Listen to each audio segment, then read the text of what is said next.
Good morning everybody, it's Jude Lennon here from Little Lamb Tales, as you can see from my t-shirt, and here is my storytelling mascot, Lammy. Let's give him a wave. Hi Lammy. So, lovely to see you again this morning. It's another grey day, but I'm looking out of my window and I can see some signs of spring, the blossoms starting to show, there's daffodils bobbing their heads, so it's not all doom and gloom. Right then, today we've got our story bag full of more stories, so we'll find out what's in there in a minute. But obviously, we always like to start with a song. If you've been watching these, you'll know the song really well. If you haven't seen me before, the song is so easy that even your grown-ups will be able to join in. It's that easy. Okay, are we ready, Lammy? It goes like this. Hello everyone, how are you? Hello everyone, how are you? Hello everyone, how are you? How are you today? If you're feeling okay, give me a wave. If you're feeling pretty good, give Lammy a high hoof. Hoof. If you're feeling pretty good, give me a smile. Fantastic. Okay, so in the bag today, what have we got in here, Lammy? Oh, there's some interesting stories. No, there's none about you today. Sorry about that, Lammy. But there's some other stories inside instead. So let's put our hand in and we'll see what's going to come out first. Oh, can you see? It's a tortoise. So this story is a very, very old story. It's one of what we call Aesop's fables. So you might know this story. It's called The Hare and the Tortoise. There's lots of joining in, lots of actions in this story. So give your arms a bit of a wiggle to warm them up, okay? Because we've sometimes, in the story when we're talking about the tortoise, we move really, really, really slowly. Can you do that? Slowly, slowly. When we're talking about the hare, we move really, really, really, really, really quickly. Can you do that? Really, really, really, really quickly. Fantastic. Really good for your muscles here. Okay, here we go. The Hare and the Tortoise. If you've seen me before, you know how these old stories start. Long, long, long, long, long, long, long. All together, everybody. Long ago, far away from here, there were two friends. There was a hare who was very, very, very, very fast. Everywhere he went at full speed. Let's do that. He went this way and that way, always at full speed. Oh, it was very tiring to watch him. His friend, the tortoise, on the other hand, was very, very, very slow. But they still were friends. One day the hare came up and said, I know, I've had an idea. Let's have a race, let's have a race. A race? Said the tortoise, but I'm not very fast. You're bound to win. Oh, go on, give us something to do. Please, please, please, so we can. Can we have a race? All right, said the tortoise, we can have a race. Where are we going to go on the race? Well, said the hare, I think we should go all the way down this field, along the bottom, through the woods, in and out of the trees, and then back over the finish line, and whoever's first is the winner. Goodness me, it sounds exhausting just listening to it, says the tortoise. Oh, go on, it'll be fun. All right, said the tortoise, we'll do the race. And so the hare and the tortoise lined up at the start of the race. You're going to start the race, Lammy? What do we say when we start a race? Do you know? If you know, you can join in. On your marks, get set, go! And so off the animal set. The hare ran, quickly, quickly, all the way down the field. Ran and ran and ran along the bottom of the field. Ran and ran, got to the trees, started to go in and out of the trees. He looked over his shoulder, and the tortoise was only just leaving the starting line. Slowly, slowly, slowly, slowly. I know, said the hare, I've got time to have a little rest. So he sat himself down on a tree, had a bit of a yawn and a stretch, and soon he fell asleep. Can you snore?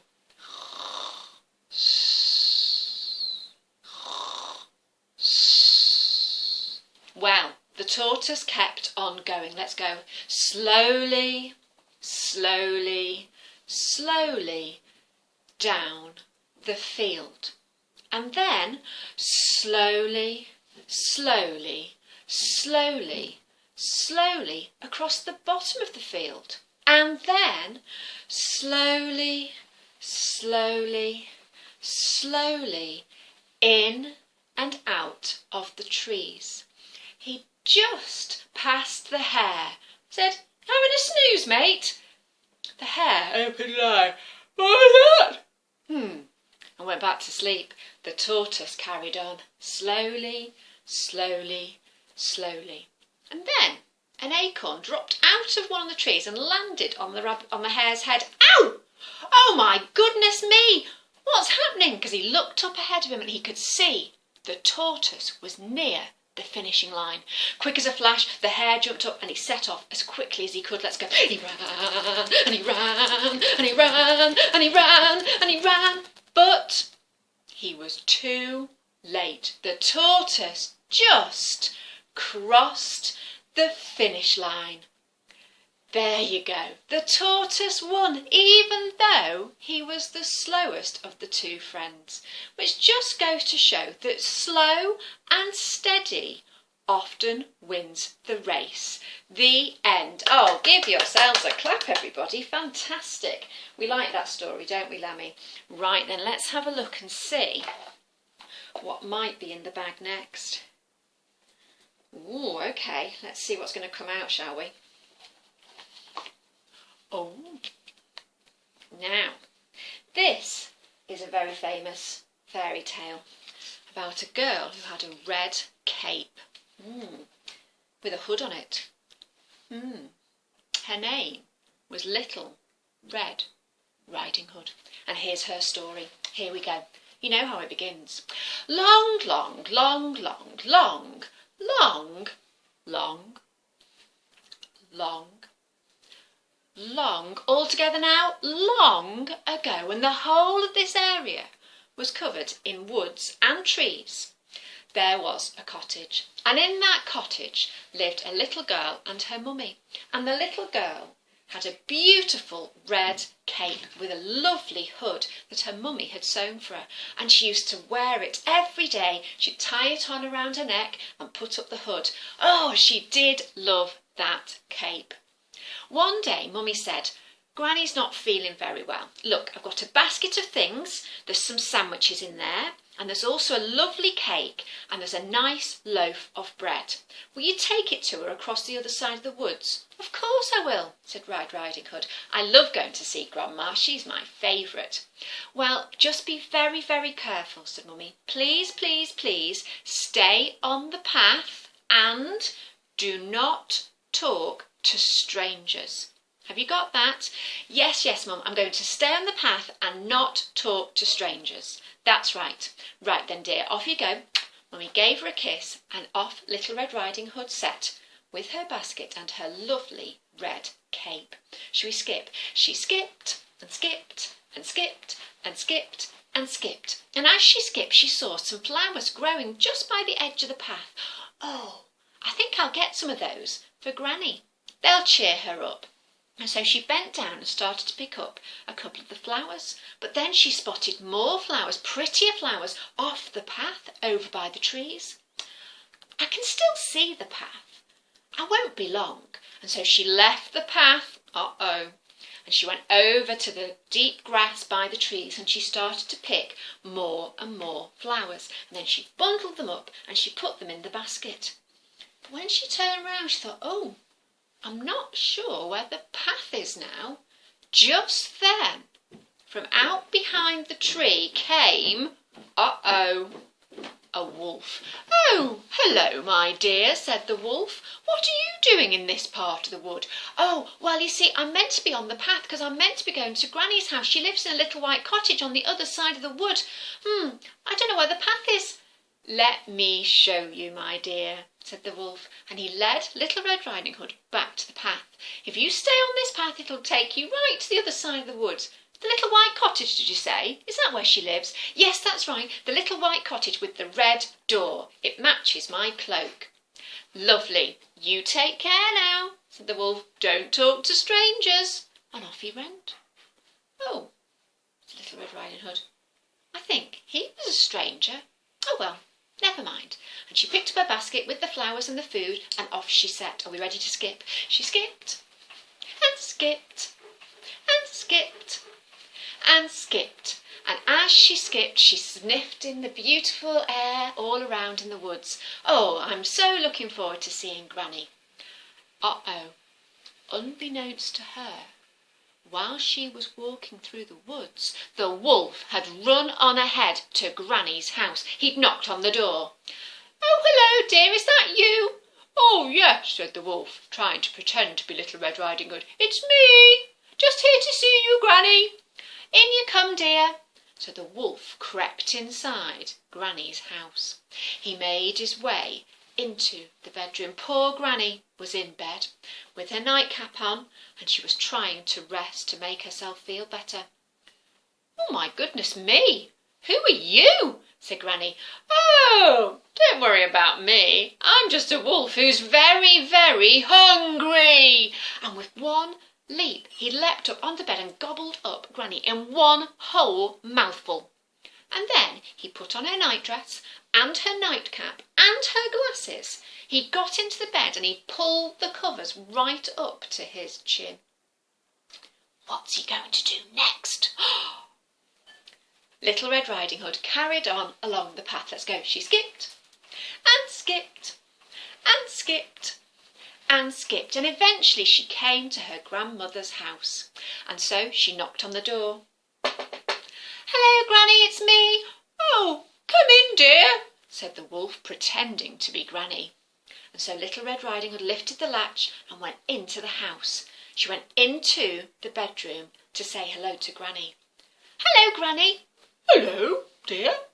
"Oh, Granny, what big eyes you've got." "Oh, all the better to see you with, my dear," said the wolf, pretending to be Granny. Little Red Riding Hood took a step closer. She looked again at Granny. "Oh, Granny, what big ears you've got." "Oh, all the better to hear you with, my dear," said the wolf, still pretending to be Granny. Little Red Riding Hood took a step closer. "Granny, what big, sharp teeth you've got."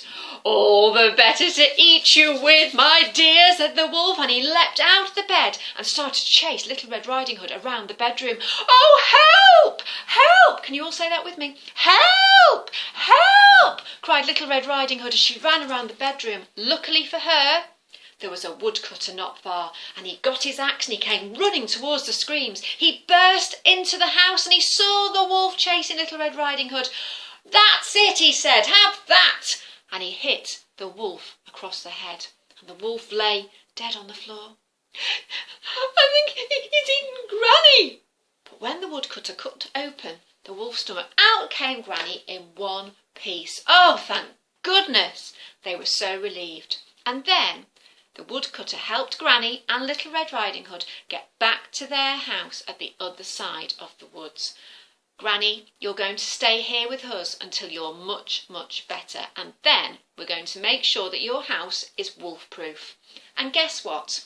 They all lived happily ever after. Oh, well done, everybody. Give yourselves a clap. Fantastic. That's another good story, isn't it? We like that one as well, Lammy. Right, then, shall we see what else is in the bag? Do you want to have a look, Lammy? Go on, then. Put your hand in. Oh, here we go. What's he pulling out? Oh, thanks, Lammy, for choosing that. That's great. Now, this story is actually an old Welsh folk story. Okay, I love Wales. I've got a lot of relatives in South Wales, and we live very close. We're in Liverpool. We live very close to Wales here as well. We spend a lot of time there. It's a beautiful country. Okay, so this is a Welsh folk tale. It goes like this. Here we go. You can join in with the first bit. Are you ready? Long, long, long, long, long, long, long, all together now. Long ago, far away from here in the Welsh valleys, there was a man And that man was a peddler. That means he used to put a big bag of things on his back and walk from town to town where he would sell the things to make his money. One day he packed his bag, let's pack it, he packed it with all kinds of things that people might want to buy, ribbons for their hair, and all kinds of useful things, bits of material to make clothes with. And when the bag was ready, he put it on his back. Oh, it's quite heavy if you got it on. He said to his wife, "I'll be back in a week." And off he set. Are we ready to walk? He walked and walked and walked and walked. He crossed many fields. Let's go. He walked and walked and walked and walked. He climbed many hills. Let's go. It's harder this time because we're up the hills. He walked and walked and walked and walked. And at the top of the last hill he stared out. "Oh, I'm getting quite tired. There's a nice tree down there in that field. I'll take a rest under there." So he made his way down the hill. Let's go. He walked and walked and walked and walked. And there he sat under the tree to have a rest. He took off his shoes. Uh-oh. His feet were a bit smelly from all the walking. He put them to one side. He stretched out his legs. He stretched. And he wriggled his shoulders that were sore from carrying the bag. And then he leant back against the tree and he just closed his eyes. He didn't sleep. He was just having a rest. And while he was having a rest, he suddenly became aware of two little voices. "Wake up, wake up, wake up! You must come with us!" He opened his eyes and there in front of him, two little fairies. Show me their fairy wings. One of them was in green and one of them was in yellow. "You must come with us. It's the Fairy King's birthday. He's having a special celebration deep, deep down in the fairy kingdom in the middle of the earth. Will you come with us?" Come with you?" said the man. He rubbed his eyes. The fairies were still there. Show me their wings. One in yellow and one in green. All right. Yeah, I'll come with you." He got his boots. Have you got your boots? He put them back on. And he got hold of the hands of the fairies, one green, one yellow, and he went with them down to the fairy kingdom. Are we ready to go down? They went down, down, down, down, down, down, down, down, down, until they were in the centre of the earth and the fairy kingdom was there. Wow, the man had never seen anything like it. There were golden tables with golden chairs. The knives and forks were made from silver studded with diamonds. The curtains hung with sapphires. There was beautiful, beautiful rubies and diamonds and emeralds hanging from the ceiling. It was just beautiful. There was a wonderful feast going on as well, and musicians playing music for people to dance with. "Come on, so the fairies will show you what to do."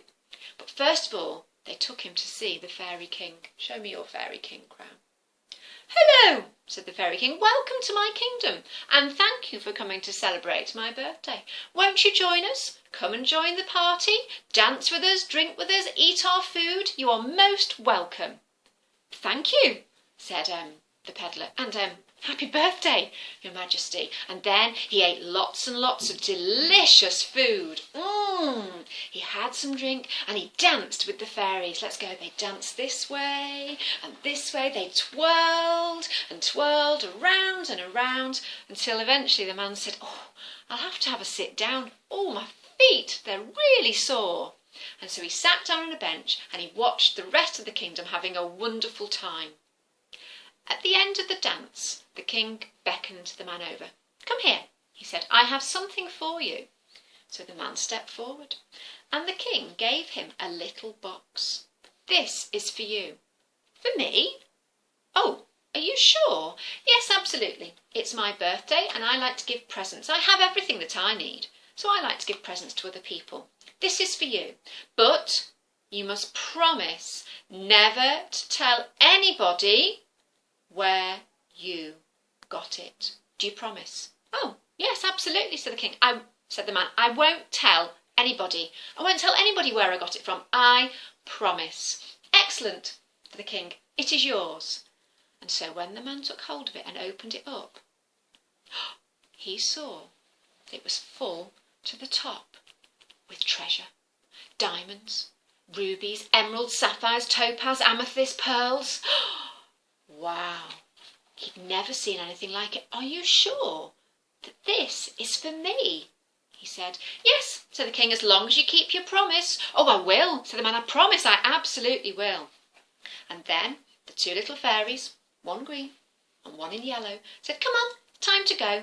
And they took the man by the hand each and they climbed back up out of the kingdom. We're ready to go. They went up, up, up, up, up, up, up, up, up, until eventually they were back in the field. And they said goodbye to the man and disappeared. The man sat under the tree. He rubbed his eyes again. Did I imagine that? Did that really just happen? But the box was in front of him on the ground, and when he opened it up, it was still full of jewels. Goodness me, he said, I'll never have to go out and be a peddler again. There's enough riches here to last me all my life. This is wonderful. He picked up his bag. Have you got the bag again? He put it back on his back, and he made his way back over the hills and the valleys. Let's go. He walked and walked and walked and walked. He walked some more. He walked and walked and walked and walked until eventually he came back to where he'd started. When he got back to his house, his wife said, oh, what are you doing back? I thought you'd be gone a whole week. What on earth's happened? Oh, don't you worry, he said, taking off his bag. I don't ever have to do that again. I never have to walk for miles selling things from my bag. I don't have to wear my feet out. I don't have to be tired. I can just have a life of leisure. What do you mean? Said his wife. What do you mean you don't have to go out and work again? What will we do for food and for money? Ah, let me show you. And he showed her the box of treasure. Where did you get that? Where did you get it? Oh, I mustn't tell you. I made a promise. And he took it upstairs and he put it underneath his bed. He came back down and his wife said, oh, go on. Can't you tell me where you got it from? I won't tell anybody. No, said the man, I made a promise. I cannot tell you. Oh, please. No, the junk man refused. For the rest of the week, every day, his wife said, oh, go on, please, just tell me. I won't tell anybody. I can't believe you won't tell me. Why won't you tell me? Oh, please, please tell me. Why won't you tell me? I'm getting really cross now. Why don't you tell me? And so eventually the man said, fine, I will tell you. I was in the field. I met two fairies, one green, one yellow. They took me down into the centre of the earth to the fairy kingdom where I had a dance and I ate wonderful food and I met the fairy king and he gave me the box and he said, oh, as long as I didn't tell anybody where I got it from, I could keep the treasure. Oh no, I've just told you. And the man ran up the stairs as quickly as he could. He looked under the bed. The box was gone. The fairies had heard he'd broken their promise, and so they'd taken the box of jewels back, and he couldn't have them anymore. And so, this is my advice. If you ever meet some fairies in a field, they take you down to the centre of the earth to meet the fairy king, and the fairy king gives you a box of treasure and says, don't tell anybody where you got it from. Don't tell anybody. The end. Give yourselves a clap. Fantastic. We like that story. It's a lovely story. The Welsh have got a whole range of wonderful folk tales. In fact, the whole of the UK has got English folk tales and Irish folk tales and Scottish folk tales and Welsh folk tales. There's a whole lovely array of folk tales that we can dip into. And I also like to tell folk tales from different parts of the world as well, and I'll be doing some of those over the coming weeks as well. Thank you so much for watching this morning. I hope you've had a lovely time. I certainly have. So this goes out onto my YouTube channel as well. So if anybody wants to subscribe to that, it is Little Lamb Tales. You can find it on YouTube. Lovely to see you. We'll be back next week. Have a lovely, lovely weekend. Are we ready to do our goodbye song with Lammy? Goodbye everyone, nice to see you. Goodbye everyone, nice to see you. Goodbye everyone, nice to see you. Nice to see you today. Give yourselves a clap. Well done everybody, lovely to see you. Take care.